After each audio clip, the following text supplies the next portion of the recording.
Shalom jemaat yang dikasihi oleh Tuhan. Kita berjumpa kembali dalam Maranatha Fellowship dengan tema Apa yang Kau Punya, yang dibawakan oleh Pak Pendeta Thomas Raharjo Prihartono STH selaku Pendeta RS Immanuel. Sebelum memulai ibadah pada hari ini, kita akan memasuki saat teduh sejenak. Saat teduh dipersilahkan. Yakobus pasal 1 ayat 17. Demikianlah firman Tuhan. Setiap pemberian yang baik dan setiap anugerah yang sempurna datangnya dari atas, dan diturunnya dari Bapa segala terang, padanya tidak ada perubahan atau bayangan karena pertukaran. Saat teduh selesai. Jemaat sekalian, kami undang untuk bangkit berdiri. Pertolongan kita adalah dalam nama Bapa, Putra, dan Roh Kudus. Pujilah Tuhan. Amin.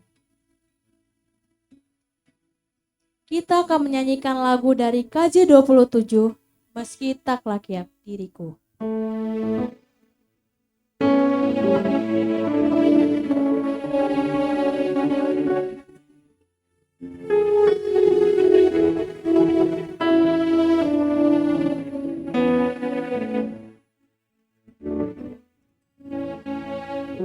Meski tak layak diriku, tetapi karena darah-Mu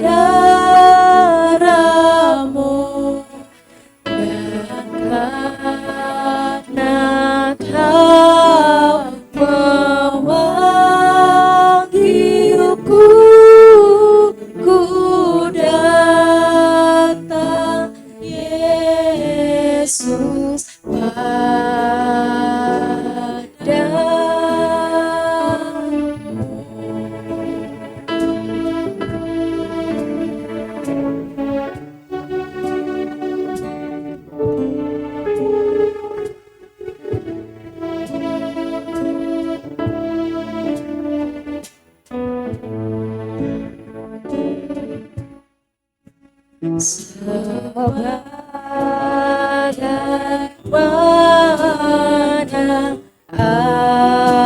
adanya jiwaku sungguh bercela.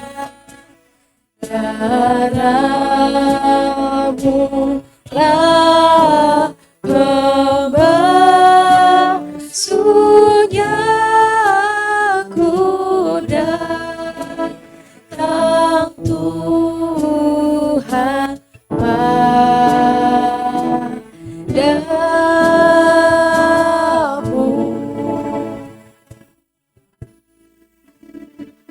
Jemaat yang terkasih dalam Tuhan, kita bersatu dalam doa. Bapa yang baik, Bapa yang sorga, terima kasih atas siang hari ini karena Engkau mengumpulkan kami pada ibadah Maranatha Fellowship. Biarlah setiap hati kami tertuju kepadamu Bapa. Biarlah hamba-Mu yang menyampaikan sebagian dari firman-Mu, itu yang berasal daripada-Mu, dan kami tangkap dan kami terapkan dalam kehidupan kami sehari-hari Bapa. Terima kasih Tuhan, terpujilah nama-Mu Bapa. Haleluya. Amin. Jemaat yang sekalian, saya persilakan untuk duduk kembali. Dan mari kita angkat satu pujian, Bejana-Mu.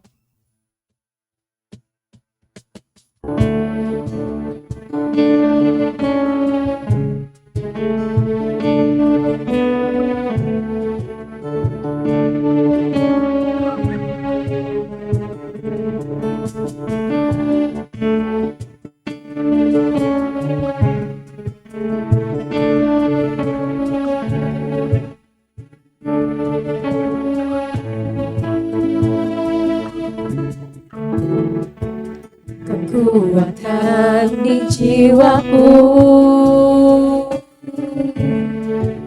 ketenangan di batinku,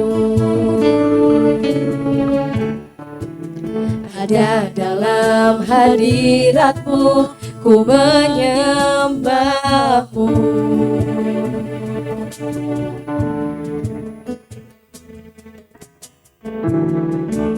Tersyukurku di kaki-Mu,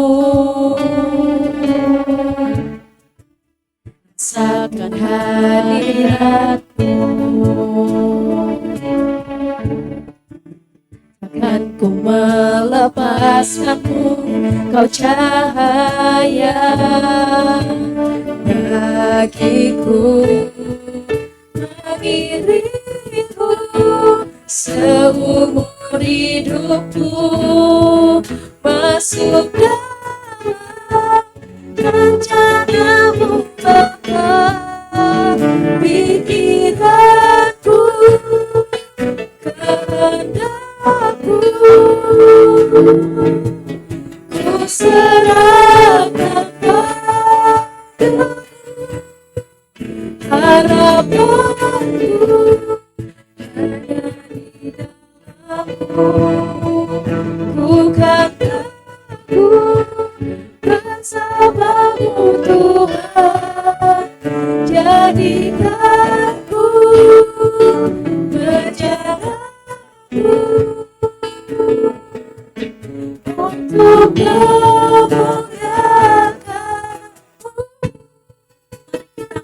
Pujian dari awal.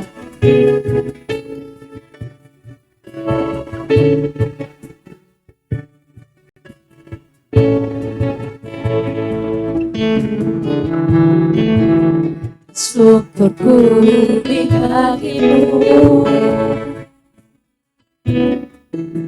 rasakan hadirat.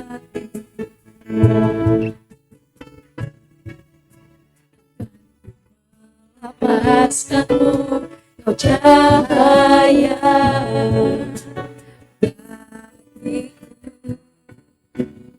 bagiku.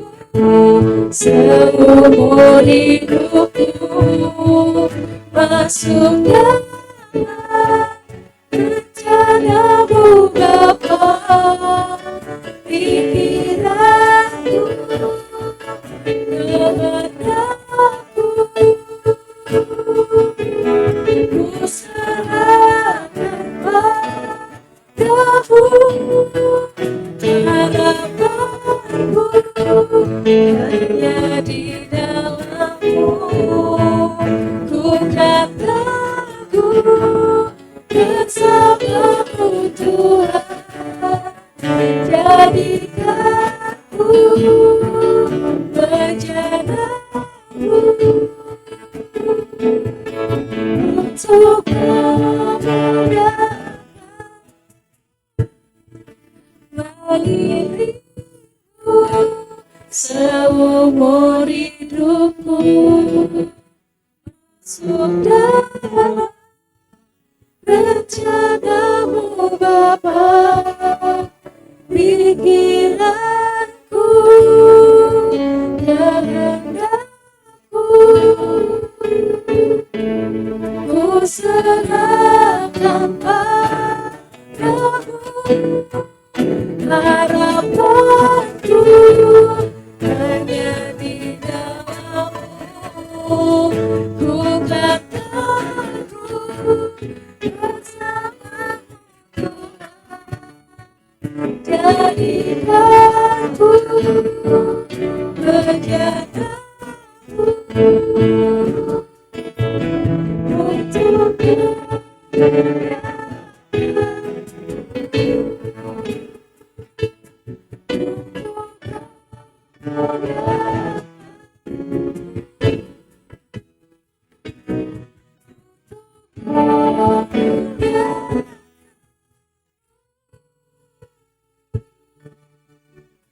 Saya hormati Bapak Pendeta untuk maju ke depan.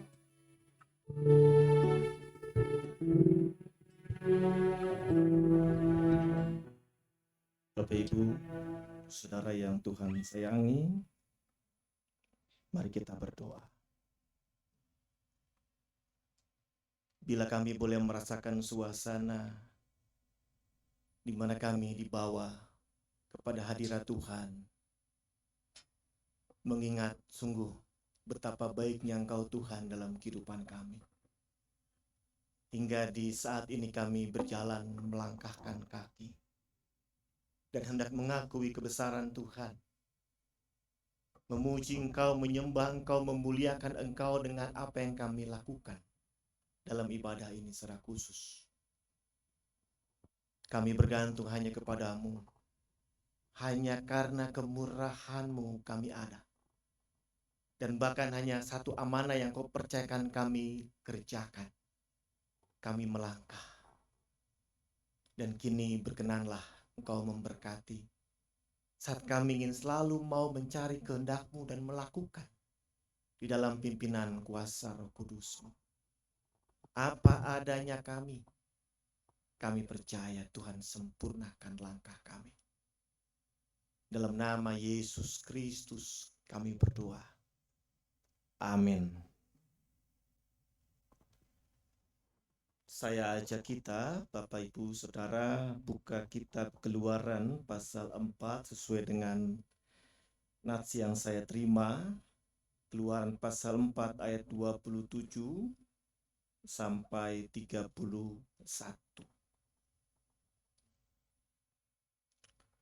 Saya akan bacakan buat kita Keluaran pasal 4 ayat 27 sampai 31. Berfirmanlah Tuhan kepada Harun, pergilah ke padang gurun menjumpai Musa. Ia pergi dan bertemu dengan dia di gunung Allah, lalu menciumnya. Kemudian Musa memberitahukan kepada Harun segala firman Tuhan yang disuruhkannya kepadanya untuk disampaikan, dan segala tanda mujizat yang diperintahkannya kepadanya untuk dibuat. Lalu pergilah Musa beserta Harun, dan mereka mengumpulkan semua tua-tua Israel. Harun mengucapkan segala firman yang telah diucapkan Tuhan kepada Musa, serta membuat di depan bangsa itu tanda-tanda mujizat itu. Lalu percayalah bangsa itu, dan ketika mereka mendengar bahwa Tuhan telah mengindahkan orang Israel dan telah melihat kesengsaraan mereka, maka berlututlah mereka dan sujud menyembah. Yang berbahagia tentu kita yang mendengarkan firman Allah dan akan melakukan dalam kehidupannya sehari-hari. Terpujilah Tuhan kita, Yesus Kristus. Saya boleh izin menggunakan mic untuk saya bisa bergerak.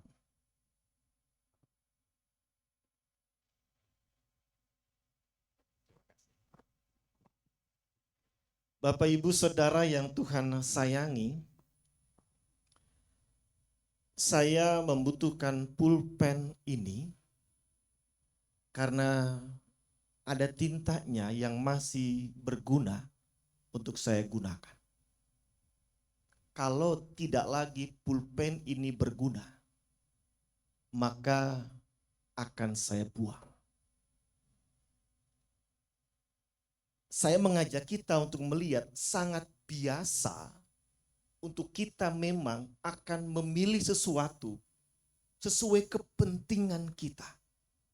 Kepentingan kita. Tidak ada sesuatu yang kita mau gunakan, yang kita ajak tanpa kepentingan kita. Artinya tidak ada orang yang iseng. Ini kayaknya prinsip. Makanya ada orang mengalami suasana ketika berpasangan, ada kekecewaan dengan mengatakan habis manis, sepah dibuang. Saat kau butuh, kau datang mengatakan I love you. Saat sudah ada orang yang lain, kau tinggalkan aku, kau bilang I hate you. Suasana kasmaran begitu kuat untuk mengatakan saya mencintaimu, yuk kita jalan sama-sama. Tapi saya mau katakan itu hanya syarat kepentingan. Bukan dari hati. Bukan dari kejujuran dan ketulusan. Hanya masalahnya Anda masih mau bersama dia, dia masih Anda butuhkan, ada kepentingan Anda di situ. Ada kekecewaan ketika tak lagi digunakan atau diajak bersama. Pertanyaan untuk saya dan kita adalah sekarang, apa arti kehadiran kita dalam kehidupan ini? Apa arti kehadiran saudara-saudara dan saya dalam kehidupan ini sebelum nafas kita putus dari raga kita? Saja kita sedikit merenungkan pertanyaan ini. Apa arti kehadiran kita? Pilih kepada apa yang sedang Anda sandang, posisi, status, jabatan, aktivitas yang melekat dalam diri kita. Ya kalau sekarang dalam ibadah yang jadi singer atau yang operator atau kameramen atau yang pemusik, itu bisa juga mengakui ini pun kita kerjakan, lalu apa arti saya di sini? Secara umum sebagai mahasiswa, dosen, karyawan, staf, pengurus, atau rektor, dekan dan lain sebagainya. Apa arti Anda? Saya akan mobile bertanya kepada Bapak Ibu Saudara, izinkan tolong beritahu kami. Apa arti kehadiran Anda? Mungkin ini bukan pertanyaan yang umum Anda ingin dengar, tapi saya akan katakan ini harus saya tanyakan. Karena nggak semua orang mikirin pertanyaan ini. Yang penting saya jalanin aja seperti air yang mengalir. Sudah pensiun. Sudah semester sekian. Dan ya sudah selesai. Oke? Memudahkan yang paling depan saya akan tanya biasanya. Yang belakang agak susah saya ke sana. Bapak, apa arti kehadiran Bapak di hidup ini? Konteksnya di lingkungan kampus atau keluarga atau sekitar. Bangga Pak. Ya, terima kasih. Kehadiran saya adalah Kemuliaan Tuhan. Itu kayak pendeta ya Pak. Lawong pendeta ya kudu ngono gitu. Tolong jangan nyontek. Jangan nyontek. Kenapa? Enggak semua contek kan Anda paham. Ya, maka jawablah dari isi hati Anda. Ini bukan ujian. Ini berefleksi. Supaya kita selesai dari sini, kita mulai hidup adalah Kristus, mati keuntungan. Sebelum ini, hidup adalah aku, mati mengerikan. Ya, akan beda. Anda apa jawabnya?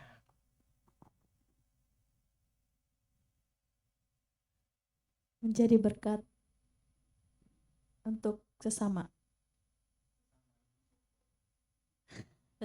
teman, mahasiswa, orang tua, bahkan dosen. Yang sudah dijawab jangan dikutip. Gak boleh ya. Dari diri sendiri. Monggo Ibu. Kalau saya sih untuk menyenangkan hati Tuhan. Hati Tuhan. Contohnya. Dengan kita bisa bersikap apa yang sudah diajarkan oleh Tuhan. Gitu. Misalnya dari buah roh aja. Kesabaran. Lebih kesabaran sih Pak. Mulai bangun tadi pagi.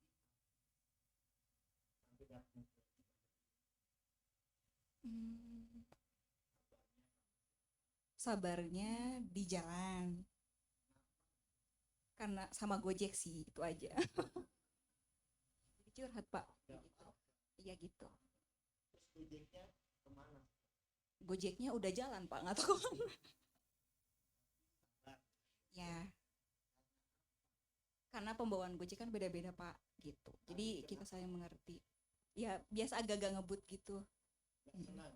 Nggak senang sih sebenarnya, tapi ya udah diterima aja karena kan semutnya gitu. Jadi harus sabar.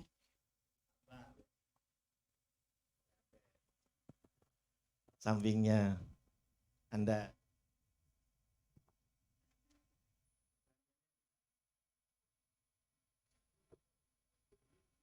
Apa arti kehadiran?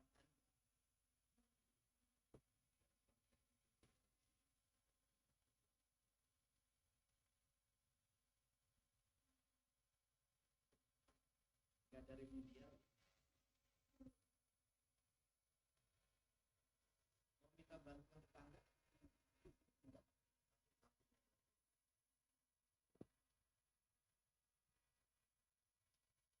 Mencoba memuliakan nama Tuhan katanya Pak.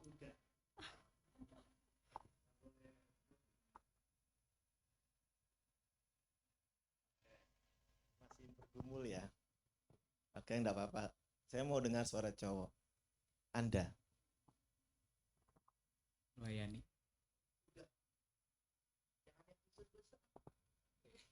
Itu dari hati. Kalau nggak tahu bilang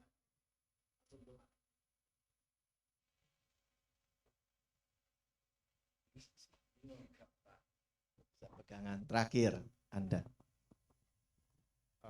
Mungkin menjadi terang.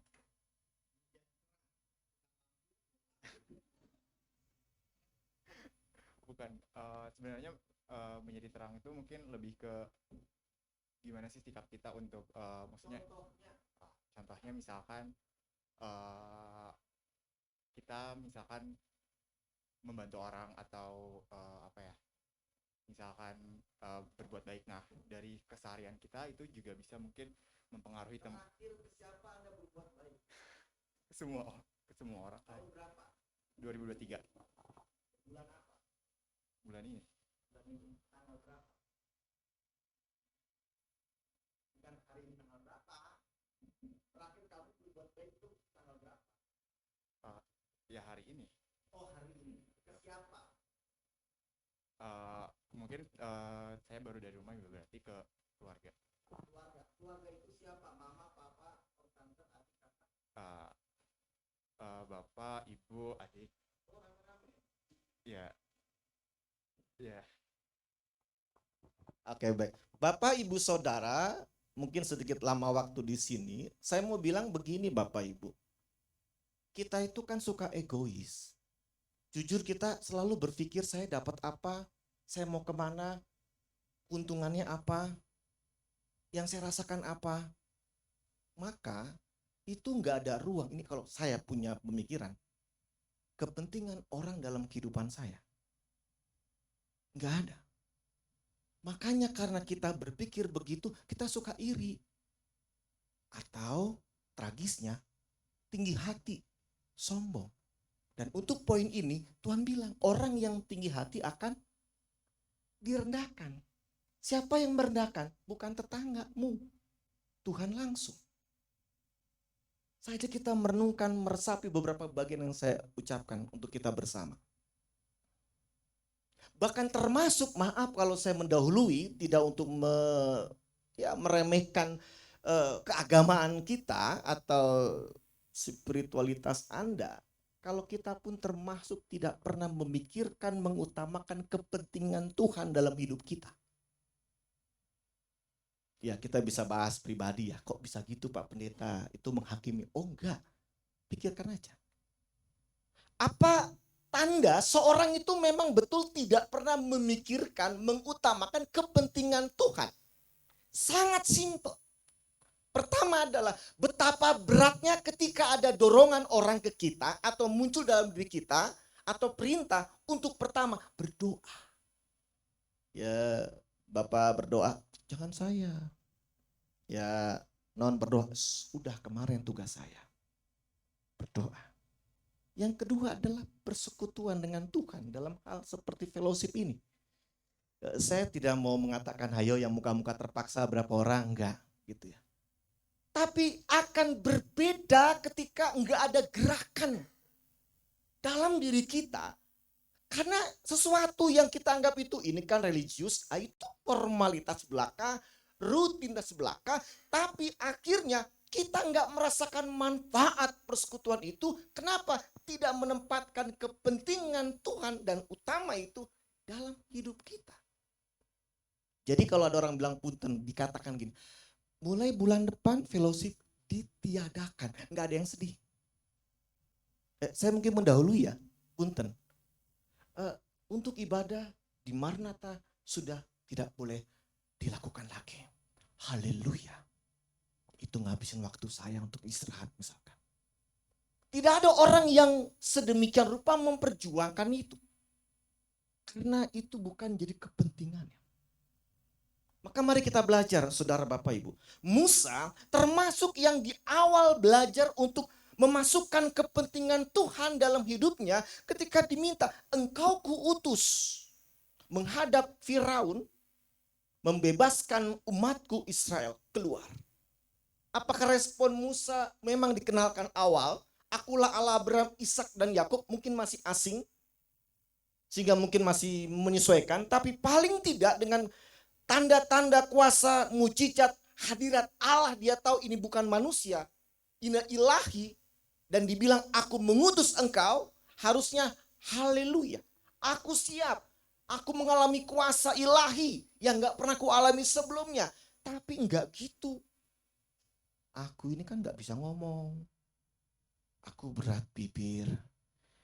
Ya 2 kali dia mengatakan paling tidak ya yang lain aja lah. Jangan saya. Saudara Bapak Ibu, kita anggap itu biasa, itu manusiawi. Memang itu manusiawi. Dan itulah tantangan kita menempatkan kemanusiaan kita, manusiawi itu dalam rangka untuk berelasi dengan Tuhan, itu jadi masalah besar. Apalagi Tuhan gak kelihatan. Itu mengganggu otak kita. Pacar yang kelihatannya ganggu kita tiap hari. Telepon terus ngomong ini itu. Ini gak kelihatan. Mungkin yang abaikan. Kalau Tuhan menjadi dalam pemikiran Musa sebagai manusia ditolak, oh ya udah cari yang lain. Saudara Bapak Ibu, di sini kita menemukan kalau Allah sudah pilih seseorang gak akan bisa dia lari. Termasuk Musa. Saya gak bicara soal ini mungkin jalannya Tuhan, bukan itu. Tapi kalau seorang sudah dipilih Tuhan, kemanapun kita akan pergi, akan ditarik. Itu kayak kisahnya si Yunus ya. Dia mau kemanapun kabur, tarik. Artinya memang Musa tidak bisa lari. Dan karena itu saya melihat juga dalam kisah Musa ini, Allah tahu kondisi Musa dan Allah bukan Allah yang gak mau tahu kondisi. Dia mencarikan solusi untuk Musa. Kalau kau gak bisa bicara, walaupun Allah sudah ingatkan, aku yang punya kuasa untuk lidah seseorang digunakan apa tidak. Harun kakakmu akan menolongmu. Maka dalam ayat kita ini, Bapak Ibu Saudara, pasal 4, 27 sampai 30 khususnya adalah Harun ditempatkan melengkapi kekurangan Musa untuk utusan itu. Tadi, tidak ada kepentingan Tuhan dalam diri kita sehingga kita mengabaikan apa yang seharusnya kita lakukan sebagai seorang percaya. Tetapi Tuhan itu sabar. Dia tahu itulah kelemahan kita. Tuhan marah, kalau kita pasti marah. Tapi Tuhan selalu mencari cara, solusi untuk kita mau tetap dipakai Tuhan. Dan Bapak Ibu sudah dalam bacaan kita ayat 31 tahu akibat akhirnya Musa dilengkapi Harun untuk tampil diutus Tuhan, disampaikan kepada tua-tua Israel bahwa Allah yang kita sembah, Allah yang mengindahkan kesengsaraan umat dan Allah itu peduli dan memperlihatkan firman-Nya, tanda-tanda mujizatnya. Apa reaksi umat Allah lewat tua-tua ini? Ayat 31, yuk kita baca. Ini menarik sekali. Ayat 31. Oke, saya baca buat kita ya. Lalu percayalah bangsa itu dan ketika mereka mendengar bahwa Tuhan telah mengindahkan orang Israel dan telah melihat kesengsaraan mereka, maka, apa dikatakan? Maka, yang keras, dan ini. Sebenarnya tujuan sebuah pengutusan kita yang diutus dan kepada orang-orang yang menerima utusan itu yang Tuhan izinkan lewat kita adalah semua akan sujud menyembah kepada Tuhan. Itu. Segala lidah akan mengaku Yesus adalah Tuhan. Hanya itu. Artinya apa? Akhirnya siapapun yang Tuhan hadirkan hidup di dunia ini adalah hanya untuk menghadirkan bagaimana kita sujud menyembah dan membawa banyak orang juga mengakui itu sujud menyembah kepada Allah.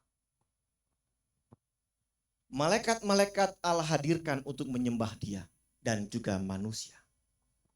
Tapi yang memberontak nggak hanya malaikat juga kan, tapi manusia lewat Adam dan Hawa. Pemberontakan itu menyebabkan terputusnya kesadaran untuk kehadiran kita adalah menghadirkan kesujudan dan penyembahan kepada Allah. Maka pertanyaan kedua, tidak untuk dijawab, silakan renungkan. Apakah saudara, bapak, ibu dalam hidup ini hidup menyembah kepada Allah? Kalau sujud mungkin fisik ya, seperti orang sholat kan, sampai rebah, oke itu bisa aja fisik. Tapi secara prinsip apakah bapak, ibu, saudara hidup menyembah Allah sampai detik ini? Saya nggak akan tanya untuk langsung dijawab, renungkan saja. Apa sih Pak Pendeta menyembah kepada Allah, hidup untuk menyembah kepada Allah? Oke, saya nggak bicara soal tempat, saya nggak bicara soal suasana. Makanya Tuhan kepada seorang perempuan bilang akan saatnya tiba orang nggak lagi menyembah di gunung Ana, gunung ini, bahkan di Yerusalem. Tapi akan menyembah dalam roh dan kebenaran. Menyembah Allah itu bukan bicara tempat dan suasana. Tapi bicara sebuah kesadaran hidup. Selagi masih sadar Anda hidup, Anda menyembah. Artinya apa? Dalam kondisi menyembah itulah bagi Yesus, roh kita dalam diri kita ini, semangat hidupnya adalah keterpusatan hanya kepada yang ilahi. Siapapun namanya, Anda menyebut Tuhan, Bapa, Yesus. Dan apa yang Yesus katakan seperti Bapamu murah hati, engkau pun murah hati.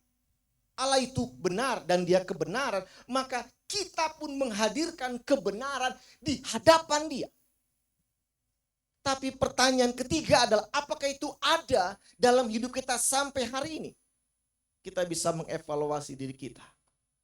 Saya belajar, saya kuliah, saya mengajar, saya bekerja, nggak ada hubungan dengan saya mengangkat hati untuk Tuhan. Atau saya menjaga kebenaran Tuhan, firman Tuhan dalam setiap langkah saya, perkataan saya, perbuatan saya. Enggak ada urusannya Tuhan. Saya adalah saya. Maka tidak heran ketika kalau disebut dosa itu adalah makanan sehari-hari kita.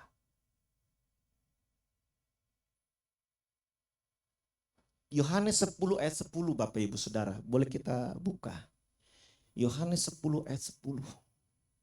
Kalau kita sekarang tanya Yesus, Tuhan kamu tuh hidupnya untuk apa? Kehadiranmu itu untuk apa? Bisa yang sudah mendapatkan bisa baca Yohanes 10 ayat 10. Mangga. Oke silakan. 3, 2, 1. Mencuri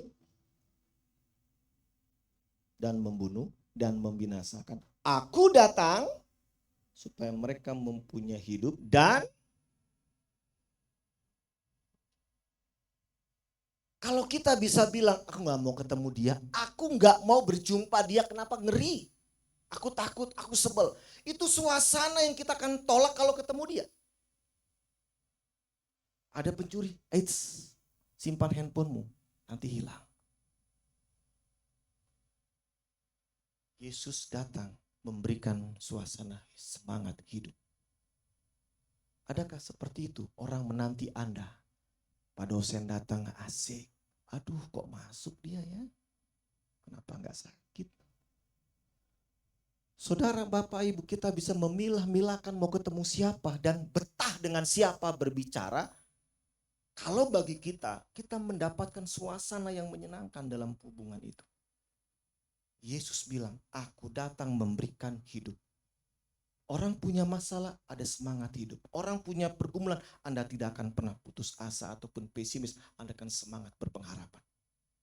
Dan salah satu hidup yang Allah berikan adalah lewat Yesus adalah keselamatan. Kematian Anda bukan lagi kengerian, tapi pintu masuk kepada keselamatan hidup bersama Allah. Itu Yesus. Maka kalau kita tilik ke dalam diri kita, apa arti kehadiranmu dalam keseharianmu? Simpelnya adalah bikin orang takut enggak? Bikin orang menghindar tidak? Bikin orang langsung curiga tidak? Bikin orang yang negatif tidak? Kita koreksi. Oke. Kenapa sih ngomong arti kehadiran? Kenapa sih ngomong soal Yesus datang untuk memberikan kehidupan? Emang gak ada yang lain? Tidak ada. Loh, untuk apa? Untuk kita bisa menikmati hidup yang singkat ini. Artinya apa? Bahwa hidup ini jangan pernah disia-siakan seolah-olah. Ya, saya nggak ada di iman Kristen bicara inkarnasi ya. Artinya bahwa kalau Anda mati ya udah mati, selesai. Hidup Anda sudah berakhir, game over. Nggak akan diulang lagi. Hidup ini singkat, ada batas waktu. Masa periode kerja, masa bekerja, masa kuliah cuma misalkan 8 semester. Setelah itu Anda lulus. Usia Anda pensiun. Stres, bingung pensiun mau apa. Sudah pensiun, aduh maaf nih. Berpikir, Tuhan aku lebih cepat mati ternyata. Karena umur sudah menunjukkan tanda-tanda kematianku. Udah semakin tua dan lain sebagainya. Itu menekan yang membuat kita gelisah, takut, dan tidak menikmati hidup. Maksudnya apa? Justru satu hari ini adalah hari kebergunaan kita, hari berkualitasnya kita dalam hidup di tengah kebersamaan orang yang pada akhirnya, betul kata Yesus, kamu adalah garam. Garam itu harus asin. Kalau garam nggak lagi asin, dengan apa diasinkan selain ada dua. Pertama diapain dulu? Diinjak dulu, dibuang. Oh nggak bisa. Disimpan, nggak disimpan Pak. Dibuang. Kalau nggak injak dulu aja, udah puas, buang. Artinya betapa bayangan itu menunjukkan Allah paling nggak suka seorang yang diberikan kesempatan hidup Anda nggak berarti. Hidup Anda nggak berguna. Anda menyia-nyiakan itu sampai Allah bilang, kalau memang kamu garam yang kutunjuk tidak lagi asin, maaf kalau engkau akan kuinjak dan kau kubuang. Maka tuntutan hidup orang Kristen adalah menghadirkan, bukan mendapatkan kehadiran. Memberikan, bukan mendapatkan untuk menerima. Maka dikatakan lebih berbahagia memberi daripada menerima. Dan untuk apa itu semua, Bapak Ibu Saudara, bagi kita satu kata, kelegaan. Menikmati hidup dengan kelegaan akan membuat Anda mengerti arti bersyukur kepada Tuhan dan menyukai hidup Anda. Tapi ada banyak orang yang tidak lega karena yang saya sebut tadi. Tapi Tuhan minta kamu harus lega untuk kamu bisa bersyukur. Untuk kamu bisa menikmati hidup yang kuberikan. Untuk kamu maksimal menjadi berkat buat orang lain. Dan pada akhirnya Bapak Ibu Saudara, dalam kisah Musa itu saya melihat Musa dalam kehidupan kedepannya betul ada suka dan duka. Tapi Tuhan tidak pernah putus mendampingi mereka. Jangan bilang masalah sepanjang tidak pernah bisa kuakhiri, aku tidak akan pernah mau menikmati hidup ini. Yang bilang masalah akan usai siapa? Yang bilang bahwa hidup tanpa masalah siapa?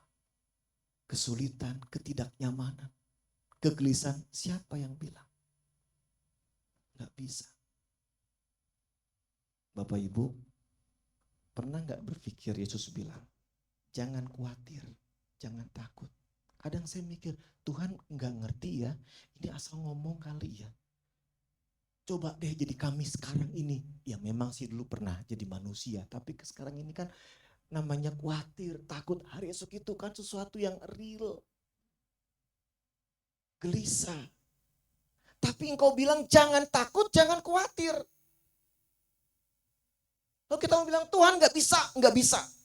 Saya tetap takut, tetap khawatir, tetap gelisah. Lalu mau apa? Yang tadi garam, asin, nggak lagi asin, diinjak dan dibuang.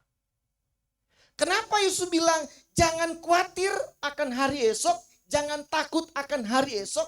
Karena bagi Tuhan hari ini enggak layak engkau mengkhawatirkan hari esok, ya engkau enggak tahu apa yang akan terjadi padamu besok. Karena aku mau hari ini engkau menikmati yang kuberikan, mensyukuri apa yang kuhadirkan, dan menyemangati apa yang kuamanahkan. Sekecil apapun. Kenapa? Kalau dia bilang khawatirlah engkau hari esok dan hari ini, takutlah engkau hari esok dan hari ini, maka apa arti kehadiran Tuhan?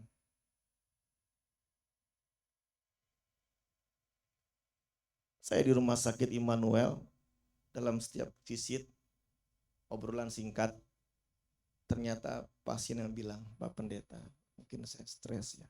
Oh, bukan sakitnya, fisik Anda lemah. Bukan, saya stres Pak.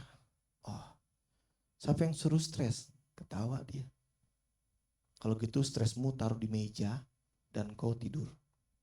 Wah, di mana stresku? Nah itu dia. Artinya Tuhan tidak mau itu kita alami di tengah aktivitas kita, Bapak Ibu. Jangan. Sebagai ayah, saya sebagai orang tua punya anak.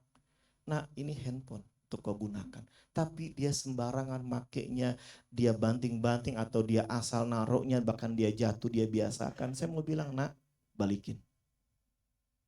Handphone untuk komunikasi, gunakan dengan baik. Nikmati handphone itu. Kita bisa ngomong gitu, apalagi Tuhan. Sekarang pertanyaan terakhir, mau sampai kapan kita nggak bisa menikmati hari yang Tuhan katakan, emang kamu yakin besok kamu masih ada? Aku cuma minta hari ini kau bisa nggak hadirkan penyembahan itu. Utamakan aku, senangi aku dengan cara hidupmu, dengan perkataanmu. Dan kau menikmati semua itu dan kau mau kupakai sampai kematian. Bisa nggak? Kiranya fellowship hari ini membuka mata kita. Tuhan tidak mau kita mati sia-sia. Maka nggak usah pikirin apa masalah kita, itu biasa. Tapi pikirin di tengah kondisi yang gak nyaman ini, masih adakah Tuhan kau tempatkan dalam hidupmu? Itu utama. Musa umat teriak ketika ada masalah, Tuhan tolong. Dia tempatkan di mana Tuhan? Di luar. Di dalam masalah dianggap gak ada Tuhan. Para muridnya berteriak, Tuhan kami binasa mau kecebur ini. Laut atau danau itu anginnya sangat keras menggoncang perahu kami. Tuhan lagi tidur ada di situ. Sekarang simpel. Sebelum beranjak dari tempat ini melanjutkan kehidupan kita, di mana Tuhan Anda tempatkan. Dan apa pengaruh dalam hidupmu ke depan. Amin.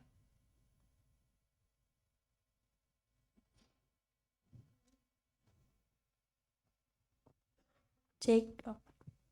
Baik Bapak Ibu, sekarang kita memasuki diskusi interaktif. Bagi Bapak Ibu dan teman-teman sekalian ya, ada pertanyaan, waktu dipersilakan.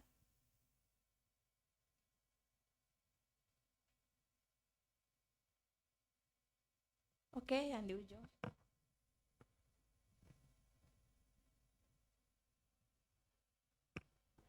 Selamat siang. Ya, Pak Joni, mangga. Saya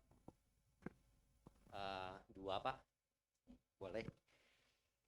Yang pertama tadi terkait dengan Yohanes 10 ayat 10, Ya. boleh dielaborasi Pak, apa yang dimaksud dengan supaya mereka mempunyai hidup dan mempunyainya dalam berkelimpahan. Yang saya tanyakan itu terkait dengan apa yang dimaksud dengan hidup di sana, apakah itu mengacu kepada hidup yang kekal atau konteks yang di dunia ini juga yang kita juga lihat ya, konteks hidupnya. Kemudian konteks kelimpahan, maksudnya konteks kelimpahan itu seperti apa? Itu yang pertama. Kemudian yang kedua terkait dengan stres ya Pak. Ya. Kalau secara teori kan stres itu juga dipakai untuk pertumbuhan. Jadi bagaimana kita merespon hal ini? Karena nggak mungkin juga kita nggak ada stres ya. Itu dua pertanyaan saya Pak. Makasih. Baik Pak Joni, nuhun. Di Yohanes 10 Bapak Ibu ayat 10 ya, yang tadi kita coba baca, adalah ketika perikopnya itu terkait dengan gembala. Gembala. Sebenarnya kalau bicara hidup itu bisa juga bicara realita. Bagaimana menjalani realita dan seperti apa realita itu. Tapi kita akui ada realita lain selain kasat mata. Adalah di mana Yesus pernah katakan, aku datang dari Bapa. Di mana Bapa? Saya nggak mau bicara kata sorga, tapi ada suasana tempat hadirat Bapa ilahi. Yesus yang sekarang bertahta. Itu iman Kristen. Dalam konteks Yahudi waktu itu bicara hidup, karena bagi mereka penjajahan Yahudi, Romawi kepada orang Yahudi, amat membuat mereka merasa pesimis, putus asa, adakah hari esok. Dalam tekanan-tekanan yang ada, seperti membayar pajak. Melampaui yang seharusnya dengan paksaan, dan itu amat enggak nyaman. Sehingga mereka membenci kepada pemungut-pemungut cukai. Itu contoh realitas sosialnya. Kalau mereka menjalankan kehidupan aturan keagamaan seperti orang Farisi, itu oke. Tapi tidak berdasarkan satu kehidupan, yaitu cinta. Kalau orang-orang awam mengikuti aturan hukum Taurat, tentu akan mengikuti role modelnya siapa. Tapi bukan dalam kondisi yang dari hati. Kenapa saya bilang begini? Karena ada banyak ditemui pada zaman Yesus, situasi sosial kondisi yang mereka tidak lagi percaya kalau Tuhan berpihak kepada mereka.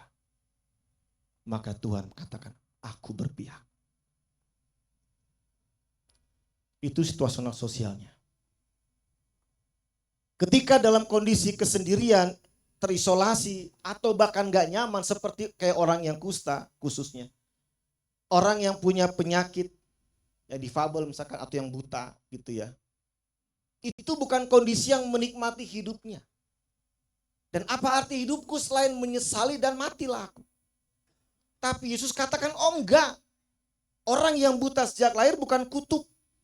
Tapi supaya pekerjaan Bapa dinyatakan melalui dia. Ini enggak pernah diajarkan dalam konsep ajaran. Yang ada, engkau sakit kusta, terkutuk. Engkau cacat, terkutuk. Lalu siapa yang mau hidup seperti itu, cacat lalu kena sakit kusta misalkan. Kalau Yesus katakan, aku datang supaya mereka punya hidup.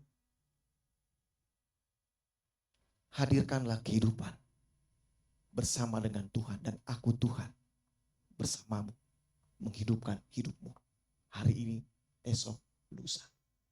Jadi lebih pertama realitas sekarang. Itu diakui. Loh kenapa? Jujur Bapak Ibu lawannya. Kalau kita punya masalah, kita akan merasa nggak nyaman dan uring-uringan, bahkan nggak fokus kepada semua hal tanggung jawab kita. Jujur aja. Emosi, sensitif, marah. Apakah itu kehidupan? Sama seorang, maaf ya, istri yang marah sama suaminya, kau selingkuh mulu. Setiap hari melihat foto-foto cewek-cewek lain atau lihat chatnya. Apakah itu kehidupan yang diharapkan? Realita yang dia akan Aku bersyukur akan hidup ini. Oh enggak. Artinya kehidupan bicara suasana hati, ia mau mensyukuri dan ia mau menghadirkan dirinya. Seperti tadi garam Pak kata Yesus, ataupun terang. Hadirkan garam itu, enggak bisa. Aku udah kayak orang mau mati. Hidup tapi mati, mayat. Atau jenazah. Jadi kalau saya mengutip itu hidup, yang saya ketahui bicara soal hidup. Justru itulah yang orang tidak pernah alami kehidupan. Tapi bukan bicara hidup berkelimpahan fisik, materi, nyaman. Orang kaya nyaman. Pemungut cukai nyaman secara materi. Tapi bagi Tuhan kau belum punya hidup. Kenapa? Karena hidupmu tidak untuk sampai kematianmu. Tapi untuk siapa engkau hidup? Untuk Tuhan. Maka ketika bicara supaya mereka punya hidup, punya realita hubungan dengan Tuhan. Kehidupan itu ada yang punya dan dialah yang menyertaimu. Berkelimpahan apa? Bapak Ibu punten. Tadi kan saya bilang awal kita pelit, egois ya. Jujur. Sebisanya kita dapat semua yang kita mau. Orang lain biar aja urusan mereka. Kita nggak belajar berbagi. Kita nggak belajar menumpahkan berkat untuk orang bisa merasakan. Dan Tuhan bilang berkelimpahan. Untuk semua orang dimanapun kau berada. Nggak hanya untuk engkau, tapi orang yang bersama. Yang akhirnya Tuhan bilang jangan bunuh diri ya. Tetap semangat hidup. Contoh kecil kenyataan hidup adalah bunuh diri. Yang kedua, stres ya Pak. Punten Pak Joni, pernah stres nggak Pak? Nah, enak nggak Pak? Oke. Setelah Bapak bilang saya stres, apa yang Bapak akan lakukan dan kemudian rasakan? Hah? Bertumbuh maksudnya apa?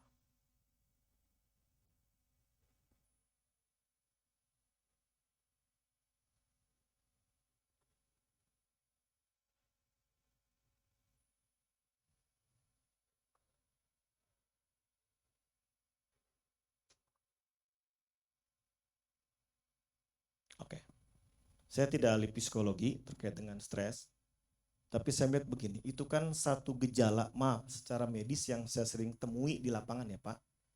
Ketika dokter jantung pun mendiagnosa seorang pasien keluhan jantung di EKG itu aman-aman aja, tapi pasien bilang, dok saya berdebar-debar.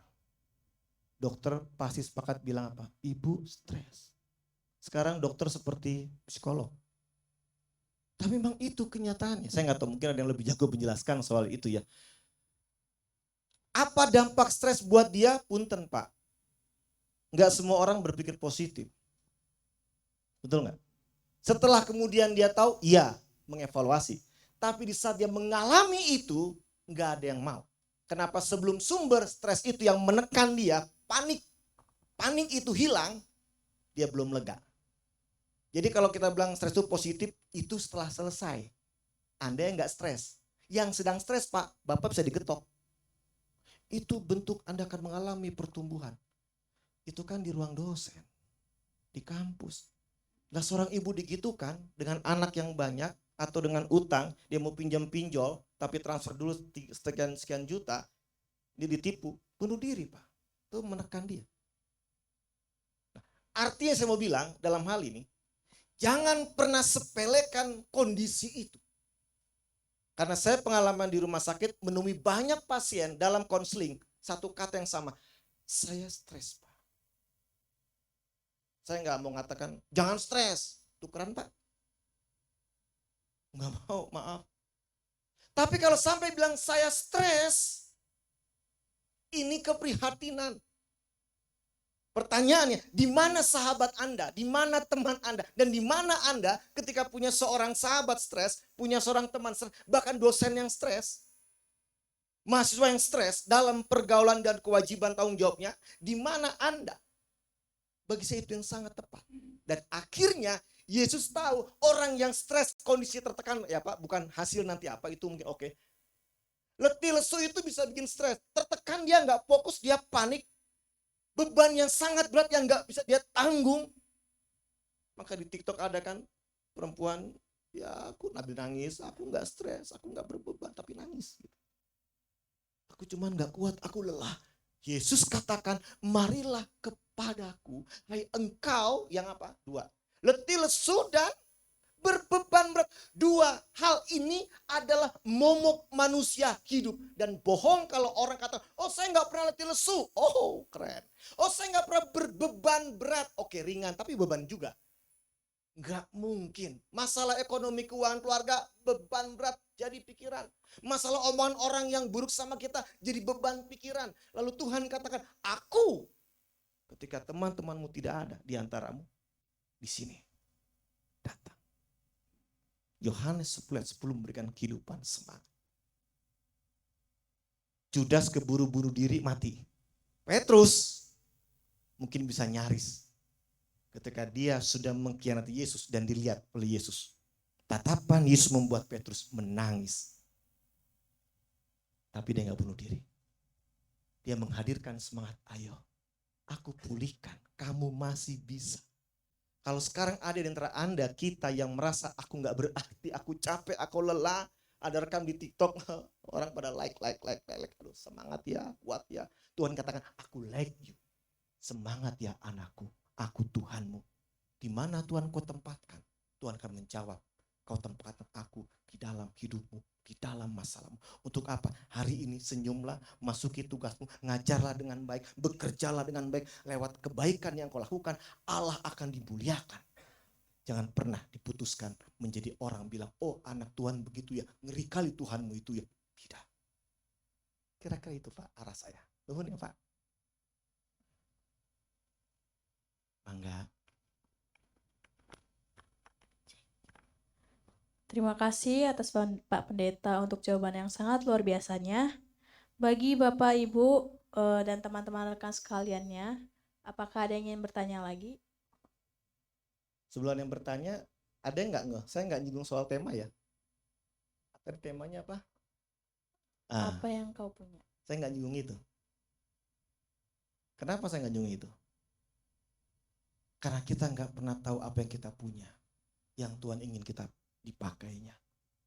Maka sekarang kita akan apa yang ada pada aku sekarang, temukan. Tuhan mau pakai itu. Minimal jangan bunuh diri ya hari ini. Jangan menangis lagi ya hari ini. Jangan mabok lagi ya.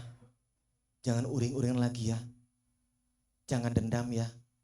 Jangan tabrakan tubuhmu ke manapun. Senyum ya. Tertawalah. Karena aku ingin kau tertawa tersenyum. Apa yang ada pada Anda?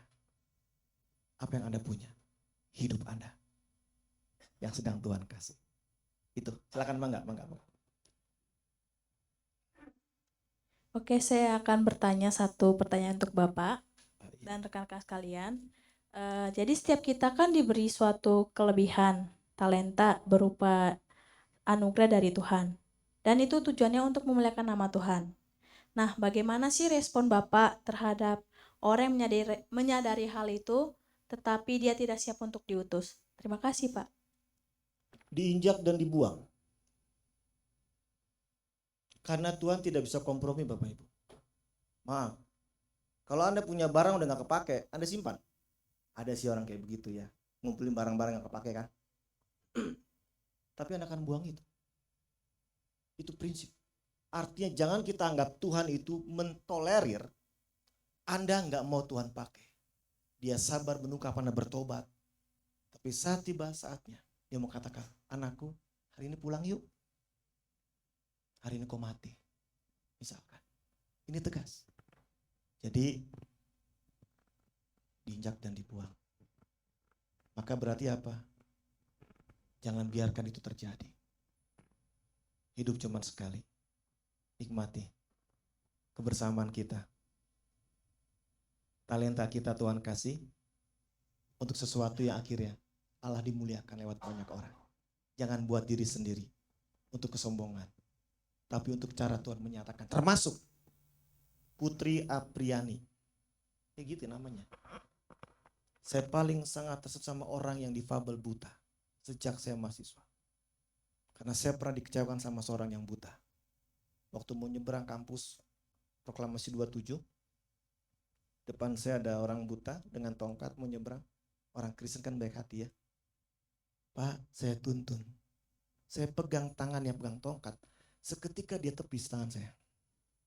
Saya kan kaget, maaf ya, kita teh udah buta teh sombong pisan waktu itu kan. Tahu kita mah gak usah nolong, malu-maluin saya. Entah kenapa dia bisa menyeberang dengan yakin. Dan dia nyebrang sampai tujuan bersama saya di belakangnya.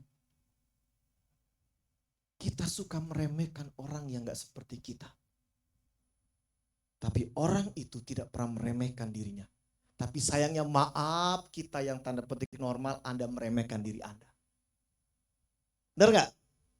Jujur. Selalu mudah ketemu hal yang negatif buat Anda memaklumi. Saya teh gak bisa, udah titik. Ada gak yang lain yang ketemu yang meyakinkan Anda, kamu bisa? Gak ketemu. Putri Aryani bilang, saya gak bisa melihat dunia. Tapi dunia akan melihat saya. Dia memperlihatkan yang dia punya. Dan Tuhan pakai. Terima kasih.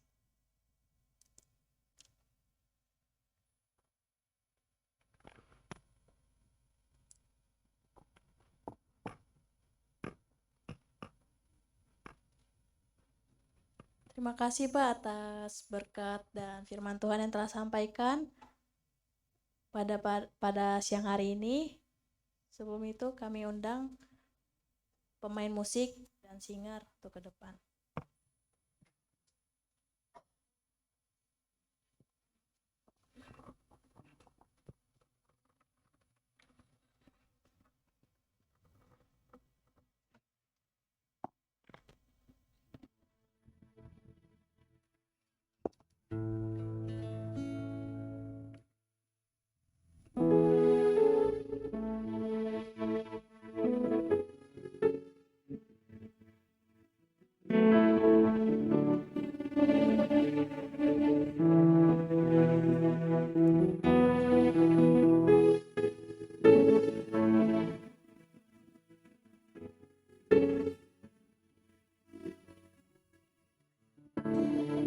Kita akan mengangkat sebuah persembahan pujian. Juru selamatku. Walau ku harus berjalan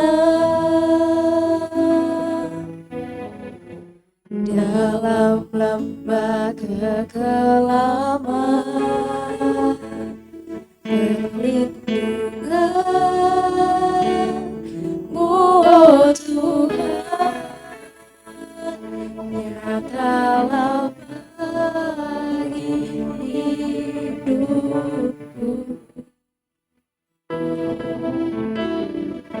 Tiada pernah sedetik pun, tiada pernah Kau tinggalkan. Sungguh mulia dan sempurna, hanya Kaulah yang disembah. Yesus, Engkau juru selamatku, dalam janji-Mu kemenanganku selamanya kan ku nyatakan besar setiamu Tuhan di hidupku. Kita akan pujian dari Allah.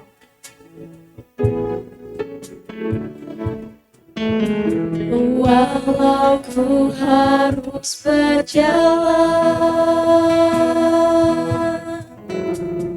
dalam lembah kegelapan, perlindungan, oh Tuhan, nyatalah bagi hidupku.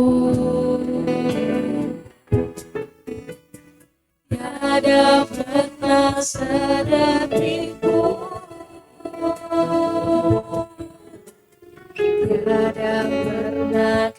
ringankan, sungguh mulia dan sempurna, hanya Kau layak disembah. Yesus, Engkau juru selamatku, dalam janji-Mu kemenanganku selamanya kan ku nyatakan besar setiamu Tuhan, besar setiamu Tuhan, besar setiamu Tuhan hidupku.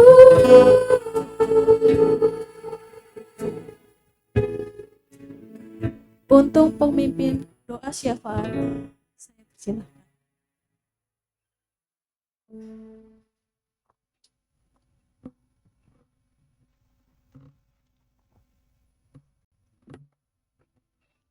Selamat siang Bapak Ibu Saudara terkasih dalam Tuhan Yesus Kristus. Mari kita bersatu dalam doa syafaat. Mari kita berdoa. Selamat siang Bapa, selamat siang Tuhan. Terima kasih atas berkat-Mu. Engkau bangunkan kami dan Engkau berkati setiap aktivitas kami dari bangun hingga saat ini. Tuhan, terutama kami ingin berdoa untuk Bapak Pendeta Thomas Tuhan, karena beliau telah melayani kami pada khotbah siang hari ini. Kiranya Engkau berkati selalu beliau, sehingga beliau dapat menjadi berkat bagi sekitar dan selalu memuliakan nama-Mu. Tuhan, kami ingin berdoa untuk Universitas Kristen Maranatha. Berkatilah kampus kami Tuhan, terutama orang-orang yang terlibat di dalamnya, baik para dosen, staf, karyawan, dan juga semua mahasiswa, agar kampus ini dapat selalu menjadi berkat dan terus memuliakan nama-Mu.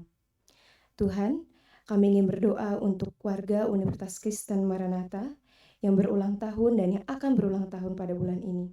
Kiranya Engkau berkati pada perjalanan hidupnya di usia yang baru, sehingga mereka dapat menjadi berkat bagi sesama.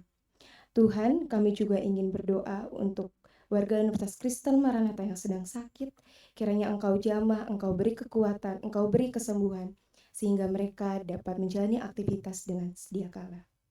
Tuhan, baru saja kami mendapatkan kabar duka bahwa teman, adik, saudari terkasih kami, Jessica Natania, mahasiswi sastra Jepang angkatan 2022, Engkau panggil ke pangkuan-Mu Tuhan.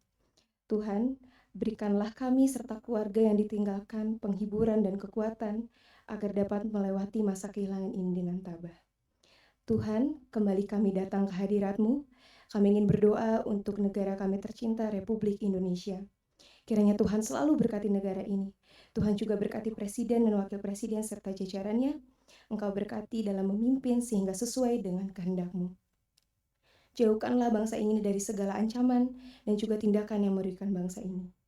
Tuhan, demikianlah doa yang dapat kami panjatkan dan doa yang jauh dari sempurna ini kami sempurnakan dalam doa Bapa kami.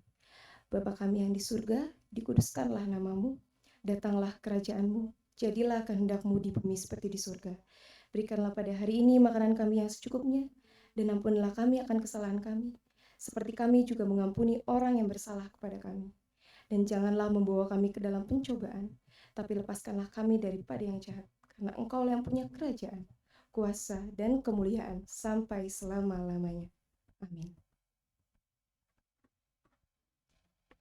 Pengumuman untuk minggu depan pada tanggal 23 Juni 2020. Ibadah Maranatha Fellowship akan Shalom Bapak Ibu teman-teman mahasiswa dan rekan-rekan. Berjumpa lagi di Maranatha Fellowship minggu ini. Kami akan menyampaikan beberapa informasi, di antaranya Bapak Ibu dan Saudara sekalian, jangan lupa saksikan Inspirasi Maranatha setiap hari Senin pukul 7 malam di platform YouTube Universitas Kristen Maranatha dan bisa juga diakses di platform YouTube Extreme Studio. Teman-teman mahasiswa, Bapak Ibu dan rekan-rekan, mari sama-sama kita merenungkan firman Tuhan setiap harinya. dan renungan dapat disaksikan di Instagram Badan Pelayanan Kerohanian Universitas Kristen Maranatha. Untuk teman-teman mahasiswa, rekan-rekan saudara, dan Bapak Ibu yang rindu melayani, Bapak Ibu bisa mendaftarkan diri melalui nomor WhatsApp yang tertera di layar. Kami juga mengucapkan selamat ulang tahun untuk Bapak Ibu yang berulang tahun di bulan ini ataupun di minggu ini. Kiranya Tuhan memberikan sukacita, berkat yang melimpah, serta damai yang sejahtera daripada Tuhan. Kami juga mengajak Bapak Ibu untuk bergabung dan mengikuti latihan Seraphim Choir yang diadakan setiap hari Selasa pukul 3 sore di Studio Seraphim lantai 1 GWF. Bapak Ibu dan rekan-rekan diingatkan juga untuk mengisi link evaluasi, karena kami sangat mengharapkan masukan dan saran Bapak Ibu terkait ibadah Maranatha Fellowship dan untuk kemajuan pelayanan di Universitas Kristen Maranatha. Yang dapat kami sampaikan, sampai berjumpa kembali di Maranatha Fellowship selanjutnya. Selamat beraktivitas, Tuhan Yesus memberkati.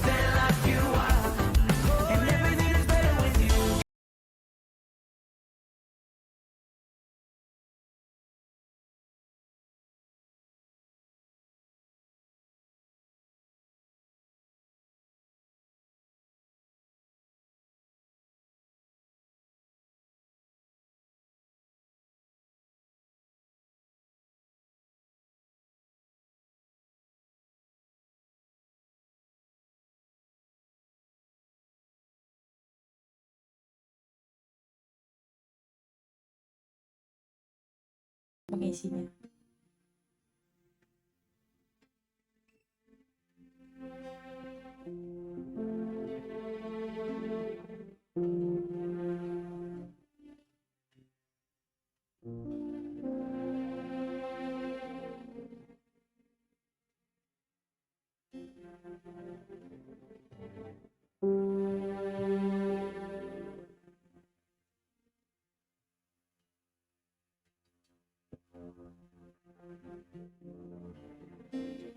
Jemaat yang saya hormati, saya persilakan untuk bangkit berdiri dan mengangkat pujian dari NKB 154, Setialah, Setialah.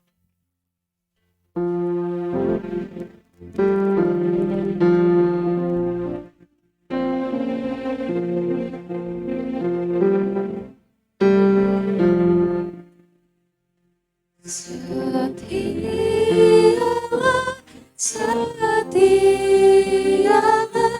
selama hidupmu,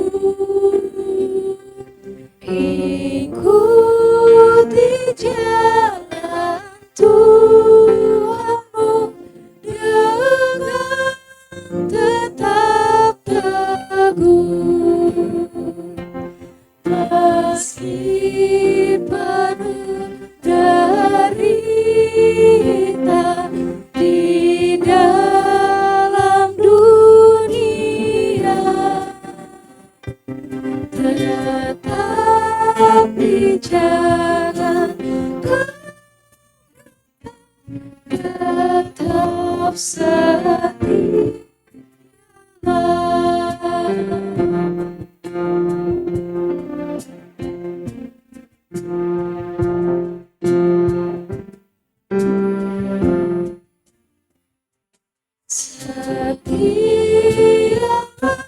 Setia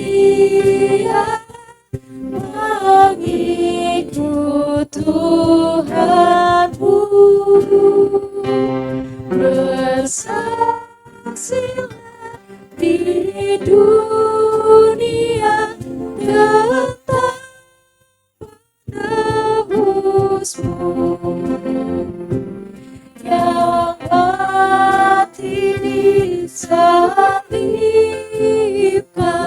di bukit Golgota, tetapi dia bangkitlah, besar kuasanya, besar kuasanya.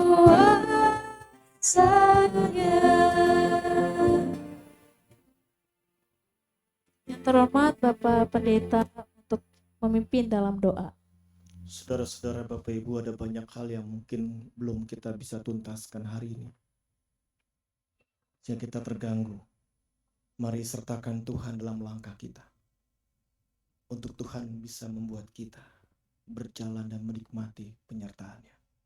Dan kini kita teguhkan dengan pengakuan iman kita, keyakinan Tuhan menyertai kita dalam berkat-Nya. Terimalah kasih karunia dan damai sejahtera dari Allah Bapa, Putra, dan Roh Kudus. Kami yakin dan percaya menyertai setiap kami hari ini sampai kematian kami. Amin.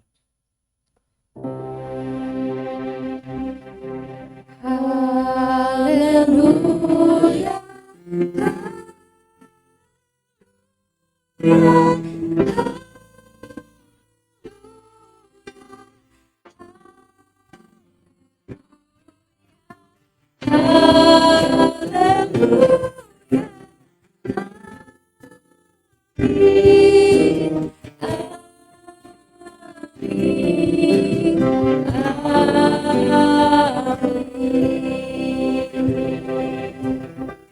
Bapak Ibu terkasih dalam Tuhan, saya persilakan untuk mengambil saat duduk sejenak.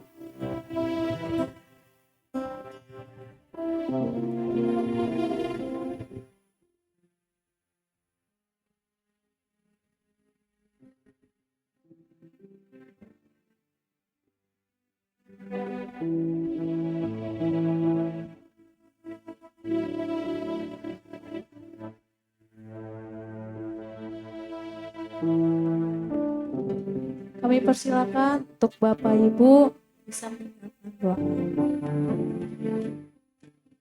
See you next time. Tuhan Yesus memberkati.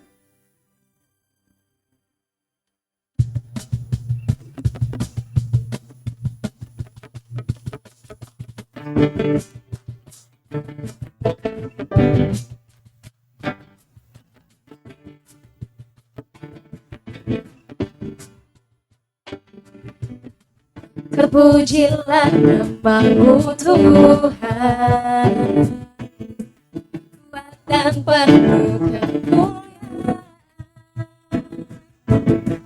Satu suara kami nyatakan, kebesaran-Mu tetap selamanya. Terpujilah nama-Mu Tuhan, ajaib dan penuh keraguan. Satu hati kerajaan-Mu kekal selamanya. Oh,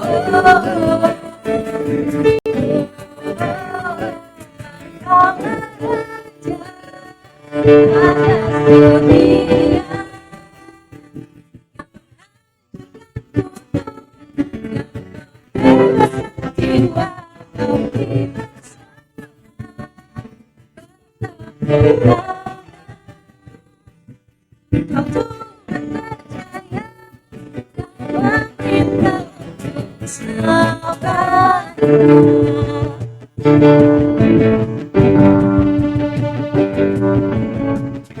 Pujilah nama-Mu Tuhan,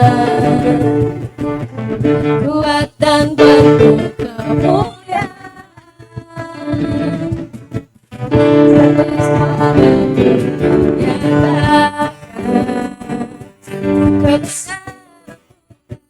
Selamanya.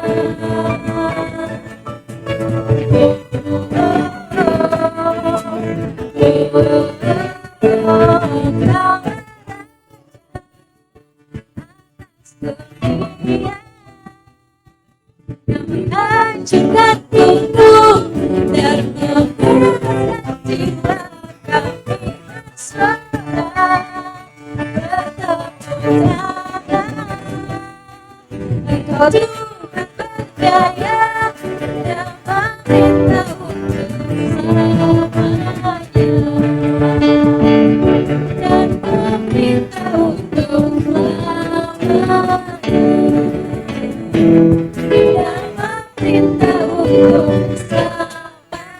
dan